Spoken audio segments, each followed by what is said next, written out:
राष्ट्रीय अध्यक्ष anti trust committee alias भ्रष्टाचार समिति लाइव दिख रहे सभी लोगों को हमारा नमस्कार।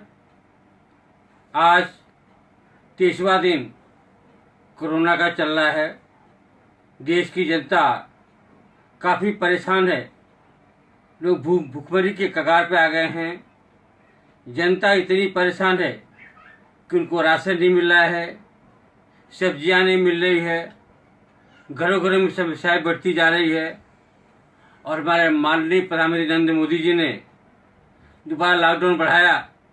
अच्छा किया, देश की शांति के लिए, जनता का दुख दूर करने के लिए, लोगों को निरोग होने के लिए, साथ साथ में कोरोना को दूर करने के लिए। मैं मोदी जी को बार बार नमन करता हूं और नमस्कार करता हूं कि आप जो कदम उठा रहे हैं बहुत अच्छा कदम उठा रहे हैं।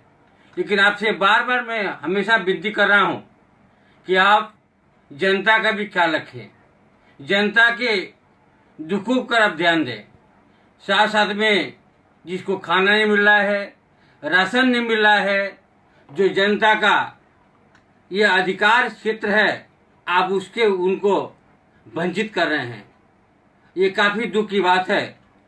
आपने बार बार घोषणाएं किया कि हमारे पास जितना राशन है, इतना हमारे पास भंडार है राशन का, वो कहाँ पर है? आज जनता को क्यों नहीं मिल रहा है? आज लोग परेशान हैं। आज मुझे खबर मिली कि वाराणसी में कुछ वहाँ पर पुन्नूलाल जो बिंद हैं, पूर्व पार्षद है, उन्होंने लोगों को राशन बांटा, खाने बांटे और अपने लोगों को दिया। पुलिस बल वहाँ पर थे, पुलिस बल ने केयर नहीं किया। आप बार बार बोल रहे हैं कि पॉलिटिकल लोग और साथ में एमपी एमएलए और साथ में एनजीओ के लोग राशन नहीं देंगे, जनता का ख्याल नहीं करेंगे, गवर्नमेंट को लोग देंगे और गवर्नमेंट को लोग पहुंचेंगे तो क्या होगा? इस देश में क्या होगा?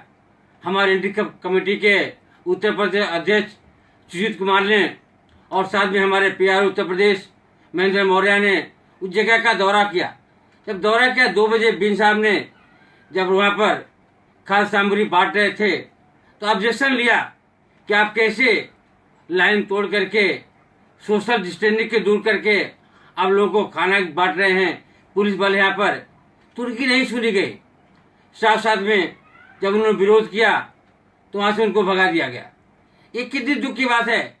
जो प्रधानमंत्री भारत सरकार का कॉन्स्टिट्यूंसी है, वह एक ऐसा क्षेत्र है, लोकसभा क्षेत्र है, वहाँ पर लोग परेशान हैं तो पूरे देश में कितना परेशान होंगे। आपने प्रधानमंत्री जी, आपने 14वीं लोकसभा में जो आपने 2014 में लोकसभा चुनाव लड़ा था, आपने प्रत्येक कॉन्स्टिट्यूंसी में एक एक एमपी को नियुक्त किया था गांव को गोद लेने के लिए। उस गांव को क्या हुआ? गांव किसने गोद लिया, न उसकी जांच की गई, न आज तक उसका रिपोर्ट आया कि गांव का विकास की हुआ कि नहीं हो। आप सभी सांसदों को अपने एरिया में लगा दीजिए। उस एरिया में जाकर के आपने 2014 में लोकसभा चुनाव लड़ा था, आपने प्रत्येक कॉन्स्टिट्यूंसी में एक एक एमपी को नियुक्त किया था गांव को गोद लेने के लिए। उस गांव को क्या हुआ? गांव किसने गोद लिया, न उसकी जांच की गई, न आज तक उसका रिपोर्ट आया कि गांव का विकास की हुआ कि नहीं हो। आप सभी सांसदों को अपने एरिया में लगा दीजिए। उस एरिया में जाकर के राशन का वितरित कराएं, साथ ही भंडार जो हमारे भंडार हैं उसको पहुंचाएं। आज बेरोजगारी कैसे बढ़ रही है। आज देखिए हमारे बांद्रा में लोग किस तरह पहुंच गए, कितने लोग आए। हमारी पुलिस को किस तरह से जाकर के प्रॉब्लम सहना पड़ा, समस्याएं सहना पड़ा, पुलिस को एफआईआर सहना पड़ा। एबीपी माझा न्यूज के राहुल कुलकर्णी के ऊपर उस्मानाबाद में एफआईआर दर्ज किया गया, उनको उठा करके बम्बे लाया गया। आज मैं राहुल कुलकर्णी का स्टेटमेंट सुना कि हमारे घर पुलिस 6 बजे आई और मैं ऊपर सो रहा था। हमारी माता 70 वर्ष की मुझे आकर के जगाई, बोली बेटे पुलिस आई आपको बुला रही। मैं नीचे आया, मैं मंजन नहीं किया था। मैं पुलिस को बोला क्यों? तो बोले आपको हमारे पुलिस स्टेशन चलना है। तो मैं उनका विरोध नहीं, उनके साथ में गए और पुलिस हमको लाकर बम्बई बांद्रा लाई। ये दुख की बात है कि हमारे पास आईपीसी सीआरपी का जो एक्ट है क्या वो धाराएं 7 ईयर्स के ऊपर है या नीचे है? क्या उस पर 41A CRPC एप्लीकेबल होता है कि नहीं होता है? पुलिस बिना नोटिस दिए उस पत्रकार को मुंबई लेकर आई। मुझे दुख है, और उस पत्रकार बंधु को, कुलकर्णी को कितना कष्ट हुआ। आज उनको न्यायालय ने उनको बेल दिया, आज जामीन मिला। पत्रकार बंधु पूरे देश के कोने कोने में काम कर रहे हैं, डॉक्टर बंधु काम कर रहे हैं, पुलिस के लोग काम कर रहे हैं, और उनके साथ ऐसा अत्याचार होगा, कैसे देश कैसे चलेगा? हमारी मीडिया 24 घंटे ये आवाज उठा रही है, कोरोना को दूर करने पूरे देश के कोने कोने में ये काम कर रही है। मुझे दुख है कि इस साल राहुल कुलकर्णी के साथ ऐसा अत्याचार किया गया। मैं पुलिस आयुक्त मुंबई से मैं रिक्वेस्ट करता हूँ, साथ साथ में स्पेशल IGP औरंगाबाद रेंज से रिक्वेस्ट करता हूँ कि सच्चाई से जांच किया जाए, और जो 20 फरवरी के तहत आता है उसको न्याय दिया जाए। साथ साथ में जो प्रॉब्लम हुआ है उसको सॉल्व किया जाए, क्योंकि गलत तो हुआ है। क्योंकि जब सरकार ने कोई घोषणा नहीं किया कि ट्रेनें चालू होने वाली हैं, फिर भी इस तरह से अपवाद इस तरह से फैलाया गया, लोग इकट्ठा हुए और वहां पर उसका दुखों का सामना करना पड़ा, क्राइम हुआ, पुलिस को सिरदर्दी बढ़ा, गवर्नमेंट को जाकर के एक्शन लेना पड़ा। ये दुख की बात है। ये कहां से इस तरह मैसेज आया, इसकी जांच तो होना चाहिए। क्योंकि अगर लॉकडाउन 14 तक था और 14 तक प्राइम मिनिस्टर कोई घोषणा नहीं किया, और 14 को नाइट को अगर घोषणा कर रहे हैं 10 बजे रात को, तो अगर घोषणा कर रहे हैं सुबह मॉर्निंग को और एक क्राइम हो रहा है, ये दुख की बात है। और प्राइम मिनिस्टर के बिना घोषणा किए ये कैसे मैसेज कहां पहुंच गया कि ट्रेनें चालू होने वाले हैं, फ्लाइट चालू होने वाले हैं? ये मैसेज, ये क्राइम तो है, क्राइम तो दर्ज होना चाहिए। पुलिस ने दर्ज किया, मैं बहुत खुश हूं, क्योंकि पुलिस की ड्यूटी है। अगर इलीगल कहीं पे क्राइम होता है केस दर्ज करना चाहिए, ठीक है, बाद में A summary, B summary, C summary करो, जांच तक करना चाहिए। पुलिस ने काम किया, मैं बहुत खुश हूँ। और साथ साथ में मैं पुलिस से रिक्वेस्ट करता हूँ कि आप हमेशा न्याय करें, और अगर केस बुक करते हैं, जो प्रोविजन लॉ है, जो एक्ट है, हमारे पास ड्यूटी है। पुलिस को सिरदर्दी बढ़ा, गवर्नमेंट को जाकर के एक्शन लेना पड़ा, ये दुख की बात है। ये कहां से इस तरह मैसेज आया, इसकी जांच तो होना चाहिए।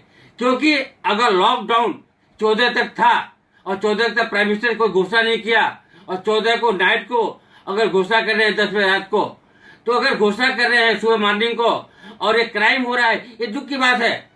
और प्राइम मिनिस्टर के बिना घोषणा किए ये कैसे मैसेज कहां पहुंच गया कि ट्रेनें चालू होने वाले हैं, फ्लाइट चालू होने वाले हैं? ये मैसेज, ये क्राइम तो है, क्राइम तो दर्ज होना चाहिए।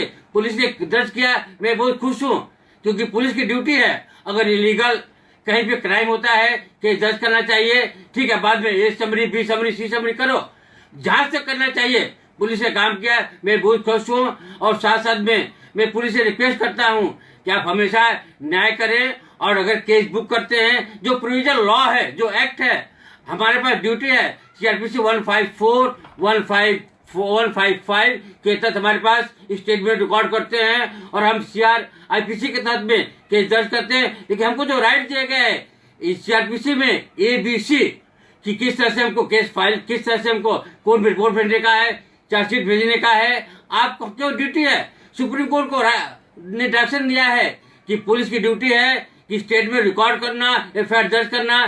किसी भी शिकायतकर्ता को, फिरियादी को, शिकायत देने वाले को आप भगा नहीं सकते हैं, क्योंकि 166 का एक क्राइम बनता है। तो पुलिस ने क्राइम दर्ज किया, मैं पुलिस से बहुत खुश हूँ, अच्छा कंट्रोलिंग किया, और कहीं भी इंडिया में ऐसा क्राइम नहीं होगा, कोई इस तरह भगदड़ नहीं मचेगी, कोई एयरपोर्ट में नहीं आएंगे, कोई स्टेशन में नहीं आएंगे। और जो एक्यूज अरेस्ट हुए हैं वो पुलिस अपने रूल से काम कर रही है। मैं पुलिस को बोलता हूँ कि आप इसमें सख्ती से कार्रवाई करें, कि जो भी इस तरह का कहीं भी क्राइम करता है, कोई यहाँ पर एक्सटॉर्शन करता है, इलीगल डिटेन करता है, थ्रेट देता है, कार्रवाई करें। क्योंकि ऑलरेडी हमारे पास 144 का जो IPC का जो हमारे पास एक्ट है, ऑलरेडी CP का पावर दिया है, वो CP ने डायरेक्शन दिया है कि 4 लोग इकट्ठा नहीं होते हैं, और साथ साथ में सभी DM ने डायरेक्शन दिया है। तो हमारे इंडिया में डायरेक्शन का फॉलो किया जा रहा है। आज मैंने देखा गाजीपुर के हमारे SP साहब ने गाना गा करके लोगों को आज आवाज दिया कि कोरोना भगाने के लिए। ऐसे हमारे पास IPS वो लोग हैं, डिपार्टमेंट के लोग हैं, पुलिस के लोग हैं, पूरे इंडिया में कोरोना भगाने के लिए काम कर रहे हैं। ऐसे पुलिस का अभिनंदन करना चाहिए और मैं उनको धन्यवाद देता हूँ। मैं उन सभी डॉक्टर बंधुओं से रिक्वेस्ट करता हूँ अब इससे काम करते रहें। मैं साथ साथ प्रधानमंत्री जी से रिक्वेस्ट करता हूँ कि जो आपने 30 जून तक एक्सटेंशन दिया है, ये इलास्टिक दिया है और आपने EMI का दिया है, बैंकों को दिया है, तो आपकी जो GST है ये 12 महीने के लिए इसको 50% कर दिया जाए। साथ में जो EMI है उसका जो टैक्सेस चार्जेस है उसको 50% कर देना चाहिए। साथ में जो आपने बार बार रिक्वेस्ट कर रहे हैं कि लोग का पेमेंट देना चाहिए, हमारे फैक्ट्री लोग कहाँ पेमेंट लाएंगे, पैसे कहाँ से लाएंगे, कारखाने बंद पड़े हैं कहाँ से लाएंगे। तो गवर्नमेंट की ड्यूटी है, हमारे श्रम मंत्रालय की ड्यूटी है, आप फंडिंग उस फैक्ट्रियों को पहुंचाओ और कारखानों को पहुंचाओ, कंपनियों को पहुंचाओ, जिससे लेबरों का, हमारे कामगारों का पेमेंट दिया सके। आज हमारे लोग, कंपनी लोग परेशान हैं, पैसे कहाँ से आएंगे, कि कहाँ से आएंगे। आप तो डायरेक्शन दे रहे हैं, उनको एडवांस दे दो, उनको पेमेंट दे दो, ये कहाँ से आएंगे। मेरी भारत सरकार से रिक्वेस्ट है कि जो GST की दरें हैं 50% कर दो, 12 महीने तक इसकी दरें और 50 कर दो। जो हमारे प्रॉपर्टी टैक्सेज है इसको 50% कर दो और साथ साथ में जो चार्जेस गवर्नमेंट के, जो बिजली के बिल है, FIR दर्ज करना।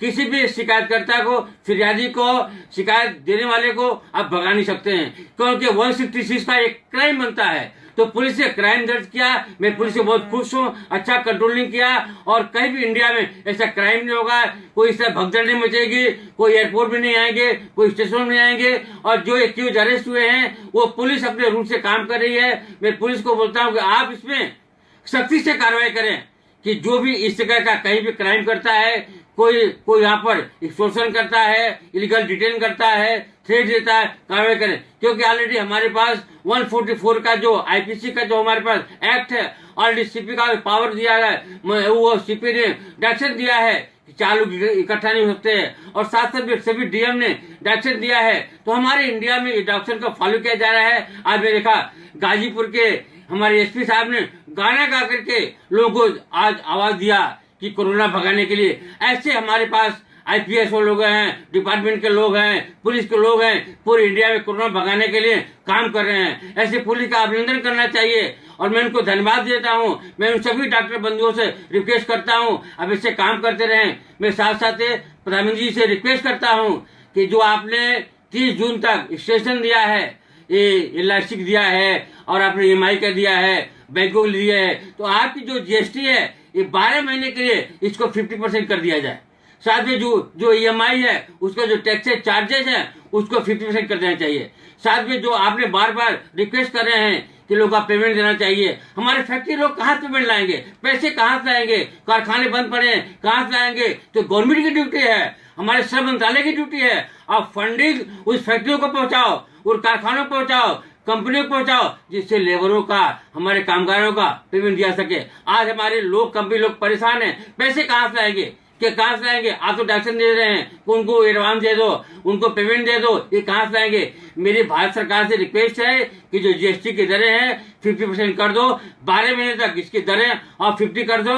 जो हमारे प्रॉपर्टी टैक्सेज है इसको 50% कर दो और साथ साथ में जो चार्जेस गवर्नमेंट के, जो बिजली के बिल है 50% कर दो और कुछ गवर्नमेंट सब्सिडीज है जिससे लोगों को ये सहूलियत मिले, सुविधाएं मिले और लोग इसका पालन कर सके। और साथ साथ में जो भोजन की सुविधा है, देश में भोजन नहीं मिल रहा है, मैं सभी सरकार के बार बार चीफ मिनिस्टरों से रिक्वेस्ट कर रहा हूँ कि आप सुविधाएं दो। जैसे तमिलनाडु दे रहा है, हमारा केरला दे रहा है, हमारा तेलंगाना दे रहा है, हमारा दिल्ली दे रहे हैं। आप सभी सरकारों से रिक्वेस्ट है कि आप लोगों को खाना पहुंचाए, कोई खाने की सुविधाएं असुविधाएं न हो सके। मैं दिल्ली में देखा काफी वर्कर परेशान है, उनको खाना नहीं मिल रहा है। महाराष्ट्र सरकार कुछ भी वर्क नहीं कर रही है, खाना सप्लाई नहीं कर रही है। मैं महाराष्ट्र के मुख्यमंत्री से रिक्वेस्ट कर रहा हूँ, उद्धव ठाकरे जी से, आप एक अच्छे सुलझे हुए नेता हैं, आपके पिताजी ठाकरे साहब एक अच्छे हुए सोता, उनका नाम चलता था महाराष्ट्र में। आप एक अच्छा काम करिए, जो भी कामगार है जो रुके हुए हैं उनको खाना पहुंचाइए, उनको जिससे खाना पहुंचाइए जिससे भूखमरी नहीं पैदा हो सके। क्योंकि जिसको खाना नहीं मिलेगा, पानी नहीं मिलेगा, वो जिंदा कैसे रहेगा। कोरोना से ज्यादा डर तो लोगों को खाने का है कि मुझे खाना नहीं मिलेगा। मेरी रिक्वेस्ट है सभी मुख्यमंत्रियों से, सभी चीफ सेक्रेटरियों से, सभी DGP से और आल DM से, सभी डिस्ट्रिक्ट कलेक्टरों से, आप पब्लिक का ध्यान दें, केयर करें, जिससे क्राइम करप्शन न बढ़े, भूखमरी न बढ़े और कोरोना को पालन करें, प्रधानमंत्री के आदेश का पालन करें, जिससे देश में कोरोना का निपटारा हो सके, यही हमारे सभी लोगों से विनती है। जय हिंद, जय भारत।